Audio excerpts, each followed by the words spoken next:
अस्सलाम वालेकुम। Story TV में खुश आमदीद। कॉलेज आते ही शबाना ने मेरे हाथ में एक बड़ा सा शापर पकड़ा दिया। मैं खुश हो गई। शबाना मेरी बहुत अच्छी दोस्त थी और वो मुझे सच्चे दिल से अपनी भाभी बनाने को तैयार थी। शबाना का रिश्ता एक बहुत बड़े घर में हो चुका था और लड़का भी बहुत अच्छा था। कभी कभी मुझे और शबाना को आइसक्रीम खिलाने ले जाता था। मैं मिडिल क्लास से भी नीचे, शायद गरीब घर की लड़की सब कुछ बोलकर आगे ही बढ़ रही थी। घर में दाखिल होते ही अम्मा ने सवाल किया, सारा क्या पकड़ रखा है हाथ में? अम्मा, वो शबाना ने मुझे गिफ्ट दिए हैं। हाँ शबाना, तू जैसे बस तेरे लिए ही शॉपिंग करती है। तेरे बाप को जिस दिन पता चला वो मार डालेगा। मैंने जोर से कहका लगाया, कौन बताएगा बाबा को? सारा, अब तेरे बाप की बूढ़ी हड्डियों में इतनी हिम्मत नहीं कि वो तुम्हारे चोंचले उठाए।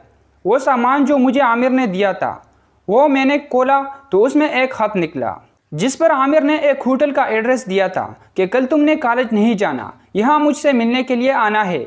मेरे तो दिल की धड़कनें तेज़ हो गई और उसने साथ ये भी बोला कि तुम अगर ना आई तो मैं समझूंगा कि तुम्हें मुझसे प्यार नहीं है। आमिर की ये बात सुनकर अगले दिन बहुत डरी डरी मैं उस होटल के पास पहुंची, क्योंकि मैं किसी भी सूरत आमिर को गुनवाना नहीं चाहती थी। इतनी मुश्किल से तो कोई अमीर लड़का मिला था। अब तो इस गुर्बत से मैं तंग थी। जब बस का किराया नहीं होता था और पैदल गर्मी के दिनों में कॉलेज जाना पड़ता था। जब मैं होटल के पास पहुंची तो आमिर मुझे साथ लेकर होटल के अंदर एक रूम में ले गया। मेरे दिल की धड़कनें बहुत तेज़ थी। मेरी सांसों की आवाज़ मेरे कानों में गूंज रही थी। मेरे हाथ कांप रहे थे। वैसे तो मैं बहुत तेज़, चालाक और चलबली सी थी, पर यहाँ मेरे हवास उड़ चुके थे, क्योंकि ज़िंदगी में पहली बार एक मर्द के साथ अकेली थी। मेरे हाथ में जो मेरी किताब थी उसी को देखी जा रही थी। काश मैं न आती, मुझे अपनी गलती का एहसास हो रहा था। अचानक आमिर ने एक ज़ोरदार कहका लगाया। बेसाख्ता मैंने उसकी तरफ देखा। वो दीवार की टेक लगाए मेरी इस हालत का बेगौर जायज़ा ले रहा था और मुस्कुराई जा रहा था। क्या हुआ सारा, इस कदर क्यों घबरा रही हो? पूरा रूम खुशबू से महक रहा था।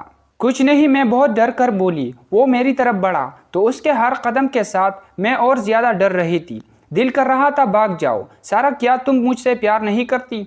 उसने अपने हाथ से मेरा मुंह ऊपर किया। मेरे पसीने निकल रहे थे। मैं चुप रही। देखो सारा, वो ये बोलते हुए बेड पर मेरे साथ बैठ गया। मैं थोड़ी दूर होने लगी तो आमिर ने मुझे हाथ से पकड़ लिया। सारा, तुम क्या समझ रही हो? मैंने तुम्हें यहाँ क्यों बुलाया है? मुझे नहीं पता, मुझे घर जाना है। प्लीज़ आमिर, मुझे जाने दो।